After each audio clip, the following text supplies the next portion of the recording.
Hello, everyone. Today we're just going to record a video. I don't know why. I just wanted to record a video. I had some free time, some spare time, and I could use it better spent. I guess that would be the phrasing, but I wanted to just make a video. I don't know what to talk about. What do you guys think? I could give you some rants. I've been seeing a lot of politics on YouTube, on social media, where I get the majority of my news and everything. And if you're a Gen Z guy or Gen Z or you're the newest generation, chances are you get majority of your news from YouTube, from social media, from TikTok, whatever it is. You get your views from there, where it used to be legacy media, which was the TV, the radio, all that stuff. And so now there's kind of like a distribution of media now. So it's a lot easier to break into the media space. So to distribute content on anything really, entertainment or, news, like local news or history, whatever your passion is or whatever your channel is based off of, it's a lot easier now that there's a lot more opportunities that comes along with the internet because now if someone wants to make a news channel, all they really have to do is they can just open up their computer and just get a mic like I have and just start talking about the news or whatever. Now, will they get as many views as like someone who's like a professional with it, who does a ton of editing and all this stuff and everything and has interviews with interesting guests? Of course not, but you can grow into it. So I think that's a good thing about the internet. However, there is the downsides, which is, you can become, I guess, brainwashed by certain views, but I mean, everyone's been brainwashed by, their family and, what they grew up on and what their culture was like. I use brainwash not in a bad way. I know that has bad connotations, but that's how you grew up. Humans are like learning machines where to survive as you grew up, you replicated what you saw on your parents or your friends or whoever you watched on the news. And so like everyone's been brainwashed by that. And that's how your culture comes across. It's how culture is built as you're a kid or whatever. And so I think that's now we have the internet. So anyone, $50, $100, you can start making content. You can start to, I guess, influence people on your views, whatever they are, for good or worse. That means, you don't need to have like a huge amount of expert knowledge or anything. You don't need to have like $1,000 camera or any of that stuff. You just need to have a computer and a microphone, and you don't really even need the microphone. Now the video quality won't be as good, the audio quality won't be as good, but it's you can still do it and everything. And so it's a very interesting thought. So you're now able to be influenced way more easily. And that means also that there's a lot less trust because there are thousands of millions, actually, really millions, and I would say billions of content creators who, you don't know the real story about who they are or what they did or their past or anything.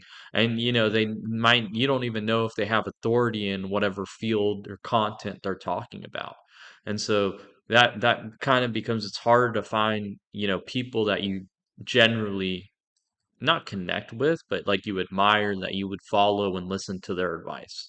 I think that's why now once you have that, then it's a lot more valuable in terms of content creation if you can find someone and build that connection if you're a content creator than if you were on the news. So the news, if you're on uh, a news channel, CNN or whatever in America, and you're on there or whatever, yeah, you can speak to millions of people, but it's not like you can ask them questions or respond to them and everything.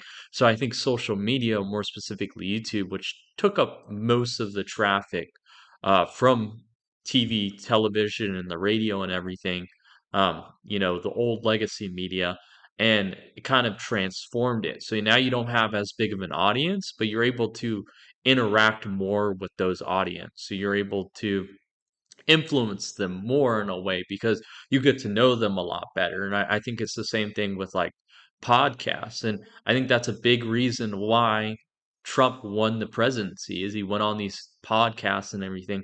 Because I'm going to tell you the truth, as someone who gets most of their news from YouTube or social media. From what I've seen, I didn't I barely saw any interviews from Vice President Harris, who also ran for president. Kamala Harris, she ran for president and she lost to Trump.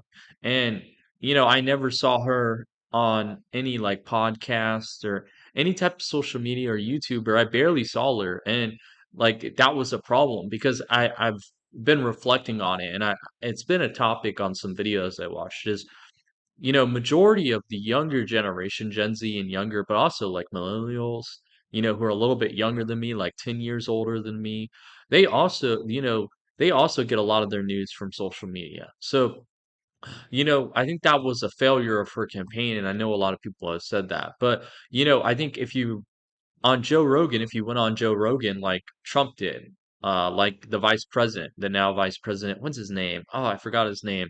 Who's Trump's vice president? He also went on the Joe Rogan podcast. Now, I don't watch the Joe Rogan podcast, but you can sit and you can listen to a politician for an hour just talking about their news, local stuff, whatever, what are they up to, what are their hobbies and everything, and you kind of see them as a person. You get to connect with them way better than if you see them on TV discussing about a policy or hating against the other party, whatever. You get to see them in real life. You get to ask about their family and stuff like that, or they talk about their family. You get to know them. They become human, and so it's a lot easier to vote for them.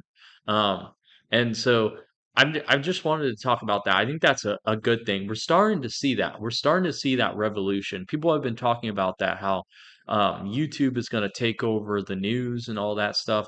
And we've already started to see that. But I think this big election completely showed that, like, it's happening. And I think it's going to be a complete shift. I still think we got about another 5 years before TV gets almost eradicated.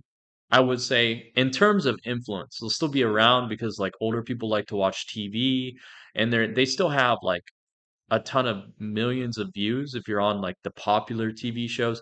However, as I see it, they're probably gonna die, and we're gonna have YouTube take up majority of the space left over by those TV shows in terms of influence. You'll be able to completely change the political landscape if you have a huge YouTube channel. If Mr. Beast went and became a politician, he would have a huge following. And so that's the difference. We're starting to see that already. Now, I think YouTube is really suited for shorter term content. It can do longer form content. I can see that. I do an hour long videos. If you do, let's say you create an animation and a animated show when you put it on YouTube, that's like 45 minutes long per episode. That's a pretty long episode length for animated for anime or just regular animation and for the US, how the US does it, but also let's say you make a TV show. The only problem is in how it's really hard to monetize. So we're starting to see that. That's why like cartoon shows, that's why Hollywood has a hard time nowadays making a lot of money off of movies. Now that if it's a grand slam in the box office, and then Hollywood can make a ton of money off of movies. However, if it's not, it's hard to make money off movies anymore because it used to be you could sell like digital mediums, like you could sell CDs, and so that was like a higher price point. Everything's gone to streaming, and so a lot of the movies after they've been in the movie theaters for like a couple months, then they can sell digitally, but they don't make as much money as when they sold, CDs. And then 10 years from now, they're almost worth nothing really.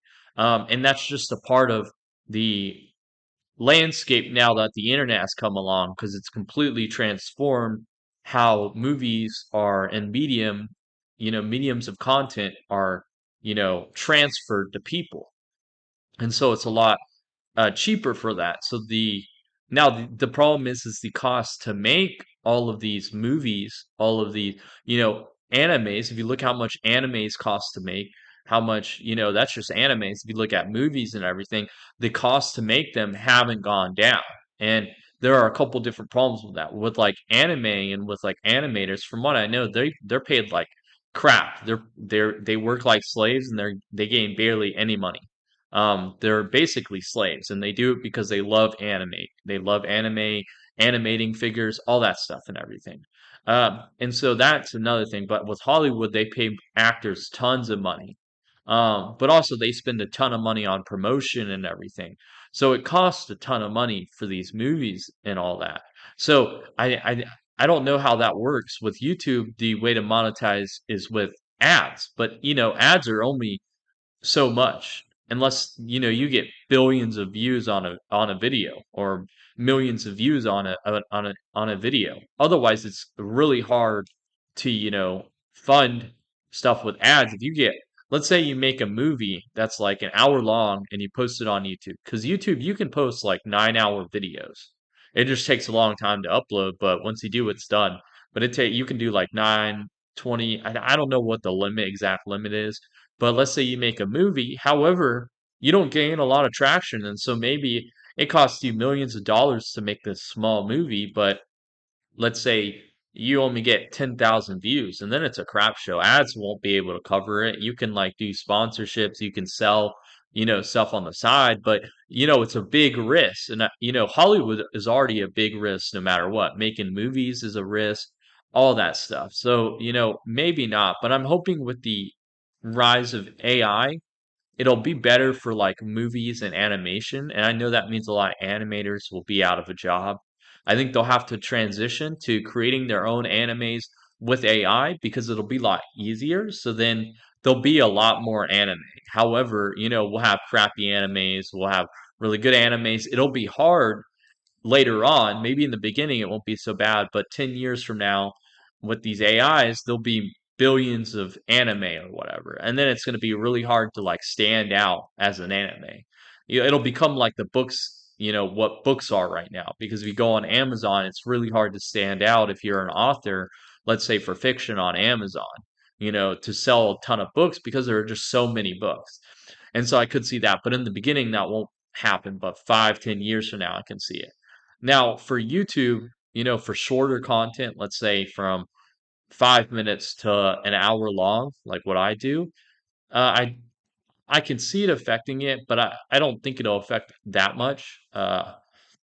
We're starting to see it with shorter content, but for longer content, like hour-long content, maybe like 30-minute content, but for like shorts, we've already seen that AI has taken over shorts on YouTube pretty much completely. And that's a problem, but I don't know how it'll work with longer form content, like, 5 to an hour long. I'd even say longer form, which means like 30 minutes to an hour. Um, Now, but after the hour, I consider that like movie style, anime style, and all that. I think that'll make it easier to do that stuff. And, I'm talking about like movies where there are multiple characters and there's different scenes and all that, or like with anime, there are different scenes. It's not just one person sitting in front of a camera for 3 hours, talking about whatever it is, like I do. I'm talking about a different type of content. And so I find that very interesting. And we'll see how it plays out. But I just know from this election we've seen is that I think legacy media in terms of influence is dying out even faster. Because what you got to realize is now it's not just going to be Trump that goes on the podcast and on the social media and everything. We're going to see, goes on Aiden Ross. That's what Trump did. I think he went on Aiden Ross's live stream or something. I don't know much about Aiden Ross. I just know he's a very good Twitch streamer. Not good in the like good as a person character way. I mean, good as like he makes a ton of money from it and he has a ton of viewers, Aiden Ross. From what I know, I don't know him a lot. So there's going to be a ton of people, ton of politicians flooding into the space. We're going to start seeing, politicians who are running for office or already in office starting to go on these podcasts and talk about policies and everything. Now it's going to be a lot harder because if you say something messed up on a podcast, it's going to be out of hand. Like on the news or whatever, let's say you're on the news, that's all recorded beforehand, or you can kind of like prepare. But let's say you go on a podcast and they ask you a completely random question and you respond like instinctively, but it's, a ton of people hate how you answered that, or they're like, they try to cancel you off that. Then that's a problem. That can be a problem. Or, your like political enemies will use it against you. So like, let's say a Republican goes on Joe Rogan and says something that the Democrats are like, what the heck? This is like so messed up. And then they use it against you. And so that becomes a problem. So, as a politician, I guess as a person of influence, we're using politicians, but this can be like any type of field. You're going to be able to influence more people, but it's going to be, you're now stepping closer to those people. You're not like a figurehead anymore.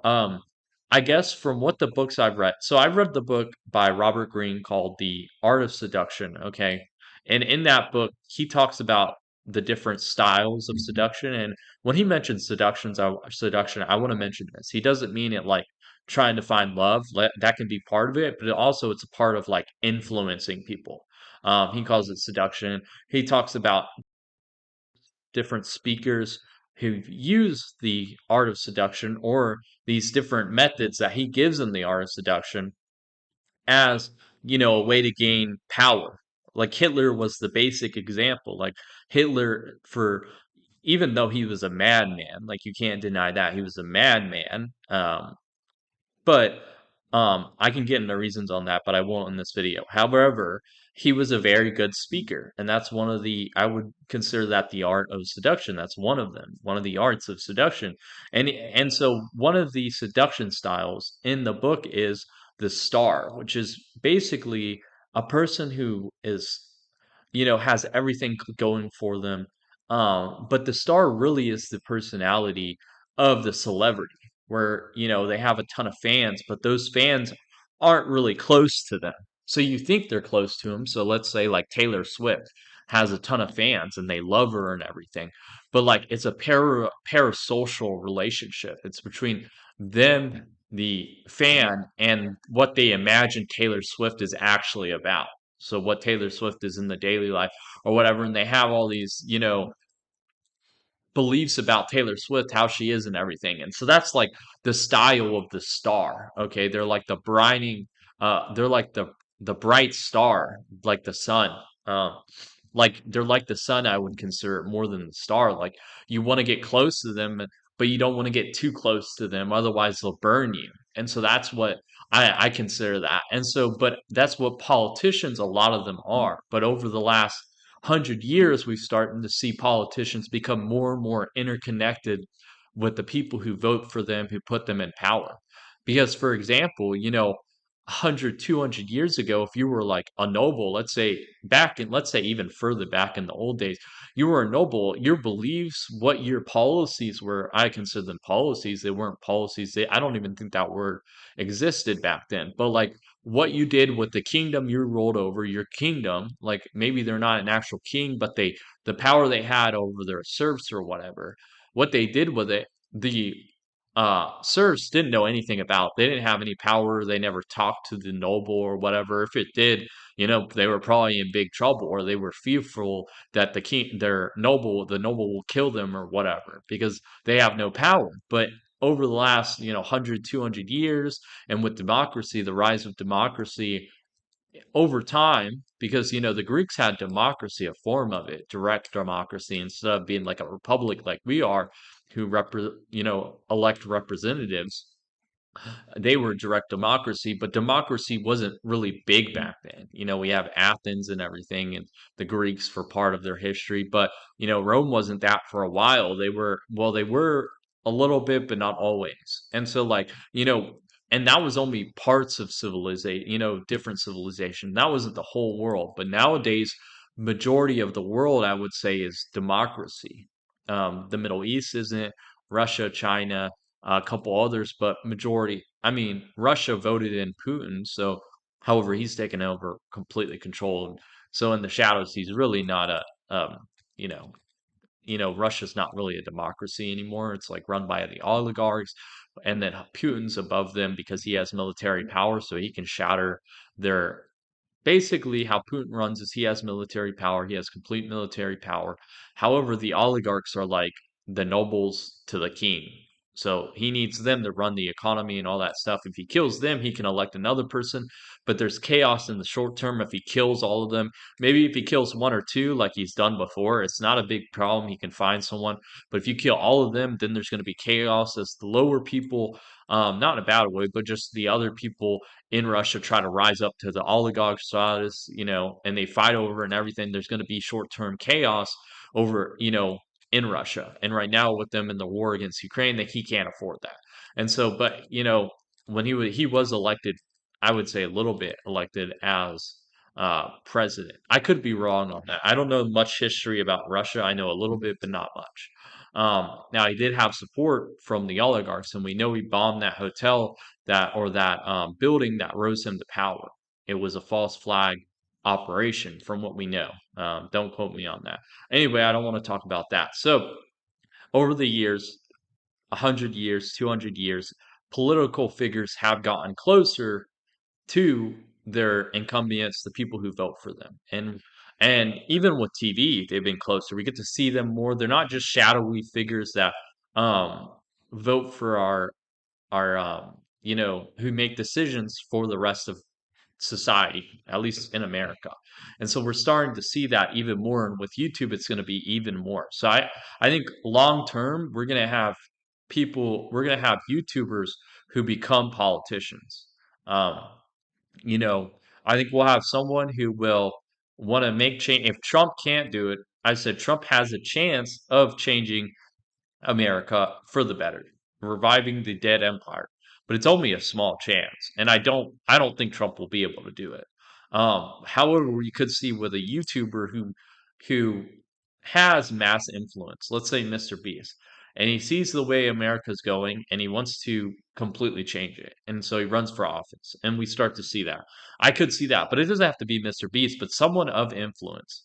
And a lot of YouTubers chase attention at all costs. And so it would have to be a I wouldn't say a good YouTuber, because I would say one that hasn't had a lot of scandals over the years. Because if you have a ton of scandals on your YouTube, then your political enemies will bring it up. And so it kind of will mess with your odds of getting into office as a politician, as I see it. It can still be done, but it's a lot harder when you have a ton of scandals from your YouTube videos of you doing dumb crap. So like we'll take like the Jake Pauls of the YouTube channel, YouTube world. If you don't know who Jake Paul is, he was a man. He's one of the biggest YouTubers on YouTube. However, he started way back when YouTube was getting started, like 10 years from ago. He was with Vine and everything before. That was the social media platform before YouTube. That wasn't as popular as YouTube, but it was like I don't know much about Vine. I just know he came from it or whatever. And in his younger years, I don't know what he was like now. I know he's gotten into boxing and everything, but his earlier videos were to get attention at all costs. And so he would do dumb shit and everything, dumb crap. And so that is a problem. Now I can't say he matured over the years and everything, but it is a problem.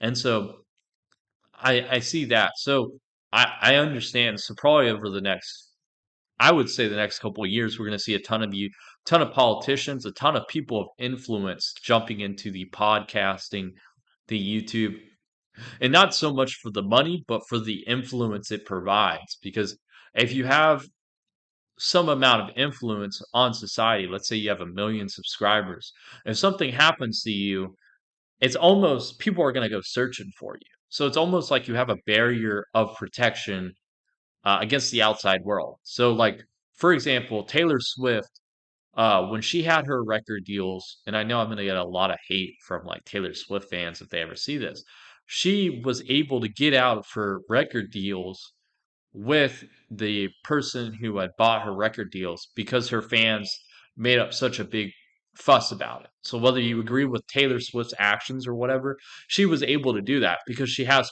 influence over her fans. And so it's the same way. If you have like 1 million subscribers, you're not just going to disappear off the face of the earth and people aren't going to search for you. So you have some more measured ability of power, I would say, because that's what power is influence over others. So you can't just be kidnapped.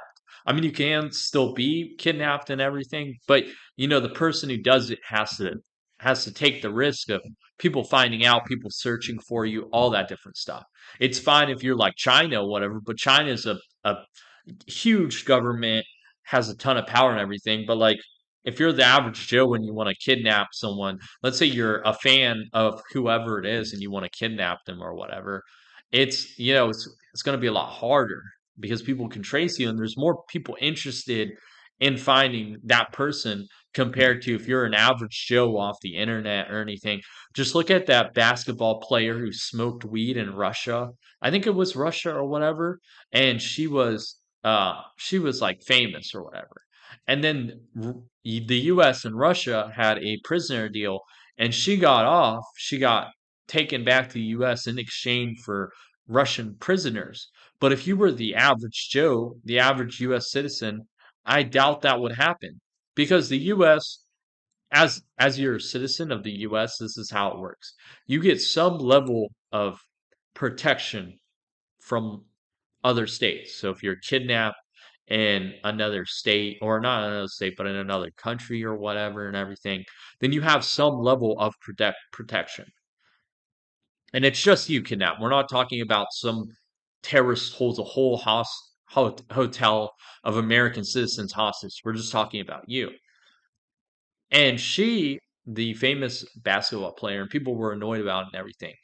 But that was because she had some power over some US citizens, because she had some influence over them. But if you're just the average citizen and you get kidnapped and it's on the news or whatever, you get a little bit of protection. Okay? A little bit. But it's not like the US will go all out with you to send the Navy SEALs or anything. It's only because ultimately you're one person. Is it worth, and this is a sad thing to say, but is it worth the US going to war or starting a major conflict or worsening negotiations with another country if for you, how much value do you provide to the US? Okay, that's if it gets out on the news in the first place. Let's say China kidnaps me and I'm in Europe, and then Chinese agents kidnap just me. If no one knows, then no one knows. Okay. If the US doesn't find out, if the world doesn't find out, sorry, good luck. But if you're influential, people will start digging. Okay. If I get kidnapped or whatever it is, my family will look for me, some friends will look for me, but that's it. And how much will they dig for me? And how much power do they have to find me, to dig into what happened to me? However, if I have a million followers and I get kidnapped or whatever, and I don't appear on YouTube for a couple days, people are going to start to wonder. People are going to start digging. They're going to see where I was last. Now, of course, that means your privacy is worse off. So, Mr. Beast, people probably know where he is all the time. He has so much influence and everything, and people are coming after him and everything, and he has probably super fans, just like regular celebrities. However, that loss of privacy gives them some amount of protection. And so I think that is the goal is I think there's going to be a lot more politicians, people in power. We're going to see this in us also under other industries. So you might have tech bros who startup companies going on YouTube, making YouTube videos and everything.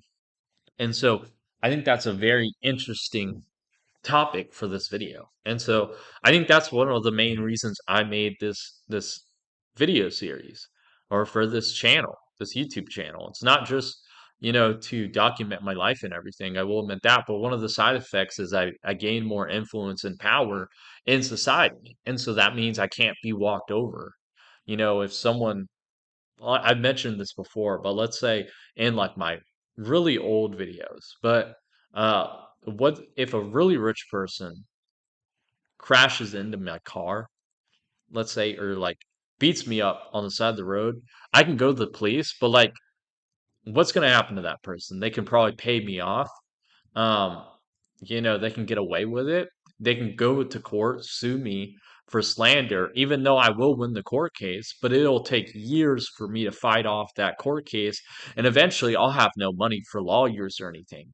And if I don't have lawyers, I'm probably going to lose the court case. So someone in power, if they have enough money, can ruin my life. Do they want to do it? No, because there are some bad effects of doing that. Okay. My case can be picked up by the media, and then you have a crap show where the negative influence of them suing me and all the trouble they get to go to me to make me lose my life or go bankrupt or whatever, it's not worth it to them for the negative reputation damage they get. They'll be able to survive and everything, but is it really worth it? If someone goes by me by the side of the road and they are angry about me and whatever and want to sue me and all that stuff, is it worth the reputational damage in the short term they take? Is it really worth it? What are they going to get out of me? A couple $1,000s, maybe make my life miserable. I might go to prison, but like, what did I do to them? It's not like I murdered their son or daughter, or their family or whatever. So it's not really worth it for the people who are in power for that. And so for the in the short term, it causes chaos for them. It adds a variable to their life. Okay. And this variable might be, yeah, everything goes fine. They sue me. My life is miserable. I'm in debt like $100,000. I have to go bankrupt or whatever. However, that adds a variable. That's if everything goes well. What if it doesn't go well? That's the thing you've got to ask. What if I don't settle out of court and everything? And so that becomes the problem of it and everything. And so that's just a side tangent of partly why I make this channel is, I don't get walked over by people richer than me because I have some amount of influence. And I think influence more specifically is way better than having a ton of money. Because if I have a ton of money, someone can steal from me and then I don't get much help from the police. Let's say someone does something crappy to me or whatever, what can I do? I don't have much influence. So I think influence is what allows you to keep the money that you have. That's why you see all these billionaires, Bill Gates, Mark Zuckerberg change their image and everything because the government can take all that money away. They can send them to jail if enough people hate them. The U.S. laws are so complicated. You can get anyone to go to jail. Okay, if you do try hard enough and everything, it's just a part of the U.S., part of our law system and everything. And so they have to change their image to keep their wealth and everything, to keep the hyenas away. That's why you don't want to make. I know Ty Lopez. I don't watch a lot of his stuff, but he did say this, and he is right. You don't want to make too much money, more than like $100 million, because then you're going to always have lawyers coming after you because they know you'll eventually settle out of court just to get the court case thrown away. So they don't have to spend money to go through it and all that stuff. Because what's $100,000 to someone who has $2 billion in assets? So you're always going to have lawyers. You're going to have people doing stupid shit to you, stupid crap and everything to you, um, because they want some slice of the pie that you've made of how much money you have. And so you don't want to have too much money. And he's right about that. Or you want to keep your wealth on the down low. But that's why I think influence is more useful than I would say power, or not power, but because that's what power is the ability to influence people on a mass scale. I think Trump is a master of this, for good or worse, whether you hate him or not. So I think that's it for the video. I don't want to make this video maybe too long. Maybe I do. I don't know. This is a little practice video. Let me check my phone for the time. 8 o'clock. A little bit of an update with that lady or whatever that I talked about in the last video. She ghosted me. She hasn't replied to me. I don't know if she didn't get anything from me because uh she was oddly fixated on my age. For one part in the beginning of the text, whenever I was first talking to her and we like asked ages or whatever, she was fine with me being 23. And then like later on in the text, she wanted me to be older. I don't know why or anything. Like I said, I don't know if this woman is like real or not, but she ghosted me. That's okay. That's an unsolved mystery. Maybe she'll reply in like a couple days. Who knows? Um, I'm not obsessed over it. I'm curious, and I'm curious like a cat. But it's been a day or two, and I've I've walked myself through why we'll leave it alone. If it's We'll just leave it an unsolved mystery. I'm super curious though. I mean, I'm super curious. Like, is this woman real or fake? Presumed woman if she's fake, real she's a woman. I don't know. Um, so I've thought it over, and like I said, there's no point. I'm not gonna like deeply research this woman. I could use my open source intelligence stuff to deeply listen, find this presumed woman, but it could all be fake. And she didn't get what she wanted from me. So, we don't know. And I guess that's the part that made me so curious is we don't know. So I've been ghosted for the first time, from someone. I've been ghosted. It is what it is. I don't care. I got other stuff in my life. It was a curiosity obsession for me for like a day. And then, I never got a response and it was like, well, what else can I do? I could cyberstalk this woman, find out where she presumed woman, and then I find out she's a guy, and then I wasted all of my time. Well, I didn't waste all my time because I had all this stuff and everything, but also, like I said, it's not worth the time sink for it. But it's very interesting. So that's it. I've been ghosted by her. That's an update for this video. I was gonna talk about early in the video, but I got so into my debate and everything. So I think that was just it. I got ghosted or whatever. At least she hasn't responded in like a day or two. So she said she wished I was 35. So I think I've gotten ghosted because of my age or whatever. Or she didn't get what she wanted from me because she was trying to build rapport for me so she could ask for money or for me to do whatever it is because there's a scammer behind it. But it didn't work out, so it didn't work out. Whatever it is. We'll figure out. Maybe I get some updates in a couple days or whatever. We lay off on the on her and everything, and so we'll see. Presumed her. I always like to say presumed her. But yeah, that's ended. I got to get back to my normal life. Maybe we'll have more exciting stuff. I want to have more some exciting everything or whatever. However, money is crunched right now. So, but I might make some more videos. I want to make more videos. That's part of what I'm doing for this video and everything. I had some spare time, so why not? It's hot in here now that I have the sweater on. I cranked up the temperature, but I don't want to take my shirt off if you guys know. I'm not afraid of my physique, but what? Why would I want to add that to the end of this video? That would be. I already talked about stuff or whatever. Maybe I might do a physique update video with my shirt off, of course with pants on. Like you guys are perverted if you thought I wasn't gonna do it. Whatever it is, I know you guys. I know you guys. Never mind. Most of you guys are guys. Most of my audience is guys, so never mind. I don't want you seeing me without my pants on. So yeah, no matter what, even if it's a woman, I don't want them seeing without my pants. I don't know you, but that was just sorry. That was a funny thing that I was thinking. But it just happened. I'm gonna be making lasagna tomorrow, and I got to do some other stuff. So maybe I'll make a video. I gotta make a video tomorrow. So I don't know. What are we gonna talk about? Chat. You guys in my chat, my Discord people and everything. Maybe I should do some experiments. I do have a Discord channel that I've never used. I don't know if anyone's ever sent to it or checked it or whatever. Apparently, I got a comment that the link was messed up a long time ago. I never fixed that. I knew I said I would, but I never did. Um, I might use my Discord stuff to reach out for strangers and just make video content on it. I don't know. I do want to talk about something. I did talk about this a little bit in my previous videos. I now know why YouTubers do stupid things to get views because once you have that, you know, you're like, I have no content, so I can do some dumb crap, and then some people will watch it because it's entertaining for them. And then you go down the spiral, and then it's like, and it's fine if you do it like, it's not fine because once you break that barrier where you do something dumb and then you get rewarded for it. That's the problem is with YouTube.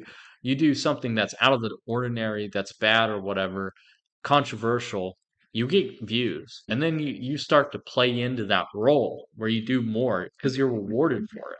Because then you check and you're like, oh, I usually only get 100 views, but now I got 10,000 views. And then you're rewarded to do videos on that topic or stuff that's about the same. So I think that's why the news, always a lot of news places do like, they say like bad negative things because they know they'll get more views. That's why I think Andrew Tate has gained a massive following and was why he kept with it. I don't think it was for the money. He gained so much influence over people, over especially young Gen Z men, the younger men generation, because the men thought they were discarded because ultimately society over the last 5, 10 years has really crapped on younger men, but also men in general So he took advantage of that and he was very polarizing, but he got a ton of views from it. Now, of course, it landed him in jail, but that could have been his plan. If you think he's a very smart man, I mean, he has to be smart to manipulate people on that level to get that much influence over people. He's got to be some amount of smart. So I think he went in on it, but he had to know the side effects. He could get in trouble with a lot of the government, a lot of governments because they don't like that type of message he's spending if you're the conspiracy theorist, but also he knew he was going to be very polarizing, so people would come after him. People would use it against him, and that's what happened. Fortunately or unfortunately, because he's now, he did have a lot of trouble with the law, and he still has a lot of trouble with the law, and so I think that's part of it. Is there is that little bit of side to me that's like, let's go crazy and do something crap, something that's like get a ton of views. However, short term, I'll make a ton of money, but then long term, you get bad effects. You see that guy in, I think it was Japan or whatever, the foreigner who went to Japan. He was doing dumb stuff in uh, Japan, not against the law, but just being a nuisance. And now he's getting arrested. And so he got a ton of views because of that. But however, now he's in jail or he's being arrested and now he's apologizing and everything. But, I think that once you start that spiral, once you do the first dumb thing and you get views and you get rewarded for it, you kind of trick your brain. And I think you just keep spiraling and then it becomes like an addiction. Especially if your livelihood is connected to YouTube, so you're an influence full time, and let's say you're making $1 million, but if you get canceled one time, then it's like you're screwed. You lose like half your income or whatever, and so that becomes a problem and everything. So you kind of have to like silence your voice, your natural voice, your natural beliefs, or whatever you think that people will cancel you for. Thankfully, cancel culture has slowed down. I think that's a good thing. Ruining people's lives for their views and not their actions. If they do something that's against the law or something, they should get in trouble for it. But like their actual beliefs, what they think about something or everything, I don't think you should ruin their life for. However, that's what happened in the last couple of years. Thankfully, it's gone away. Um, so that's it for the video. I want to end the video. I don't have anything up, but that was the update, I guess, on the stranger, the woman or whatever. Woman, I call her woman. I don't know. It's kind of switched me off because now I'm like not 80-30% or 80-20% or I mean 70-30 that she's 70% chance she's a woman, 30% she's a bot or a scammer or whatever. However, it's kind of switched me off because now she hasn't responded at all after ghosting me or whatever. So now I'm like, she didn't get what she wanted. So now it's like, a little bit differently, or she could have just ghosted me. I don't care. She was a stranger. Like I said, I would have never met in person. She's halfway across, she's on the other side of the US from what I've seen, if that's where she said she was. Like I said, I didn't know much about her. It's not like we built up a big connection with her because, like, I only talked to her for like an hour through text, and then, that's what happened. That was the social experiment. We'll see. We'll see how it goes. It could change. She might just be busy. I don't know. It's not like I'm obsessed with this woman or whatever. So I was a little bit obsessed yesterday because the curiosity got to me, but now that I've slept a little bit, I'm back to normal. I'm back to normal. I've kind of figured out a lot of the part of her and everything. So I think I don't know. I'm still curious, but life's got to go on. I got to do other stuff. I have work to do and everything. Ooh, it's on here. I might start sweating. But I have stuff to do and everything. So thanks for watching. Have a fantastic day. I'm probably gonna make the video for this, like the thumbnail or like the title for the video.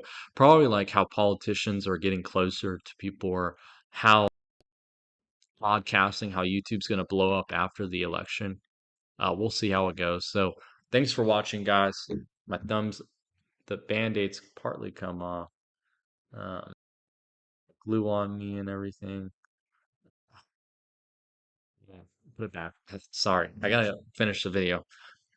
We'll see how it goes. I might do like how YouTube's going to blow up now that Trump's been elected, or not that Trump's been elected, but the impact of YouTube on elections.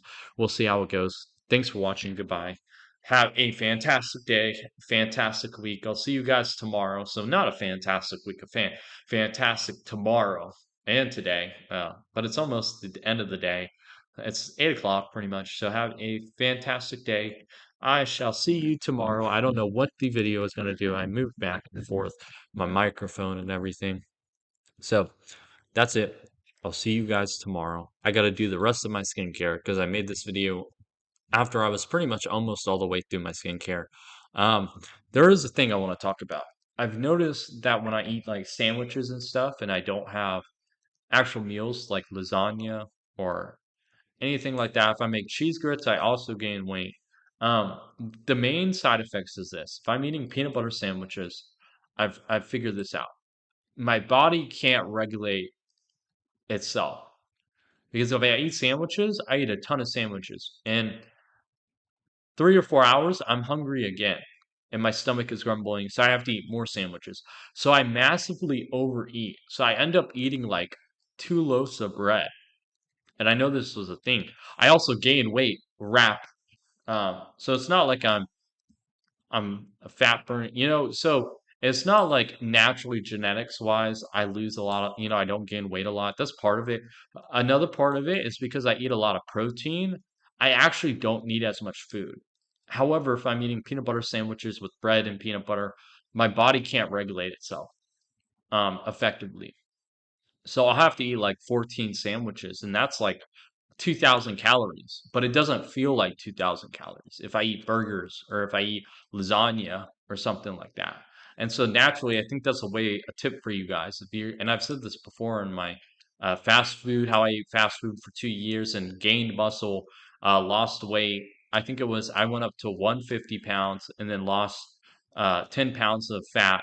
And so I was pretty much 15% body fat. I had abs and everything, and that was on fast food and everything, but I was eating burgers, so it wasn't like I was eating. It was hard to eat a lot of food. It was hard to go over like 3,000 calories per day. Um, and so that's just a tip for you guys. And maybe it's just me, but the peanut butter sandwiches, I can't be eating them all the time because yes, I'll gain weight, which is good, but a lot of it is like fat. So I lose my abs really quickly. And you want to bulk, but you don't want to bulk eating, you know, junk food or peanut butter or chips and all that stuff. I think that's a problem with why a lot of people are overweight. Everything. I also saw a video that was talking about a topic. I only watched the video for like a minute or two. Um, because it didn't really have much of an effect on me. But there is a new study that came out that found that if you're obese, I think even overweight, what happens is your body genes change, the expression in them change, and so it's a lot harder to lose weight.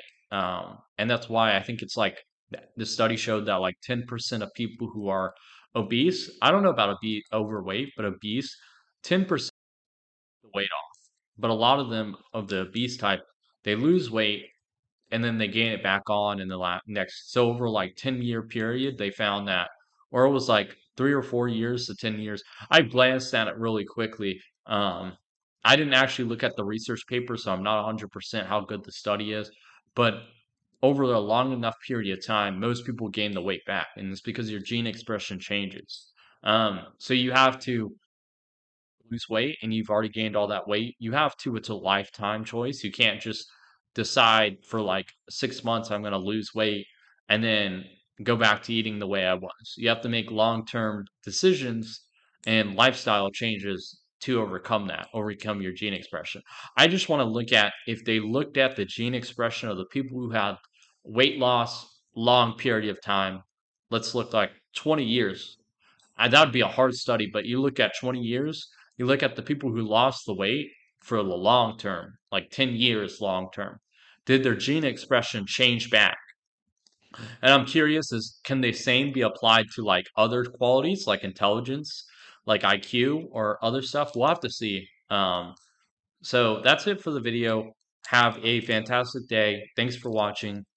That's it for the video. It is the end of the video this time, so thanks for watching. Goodbye.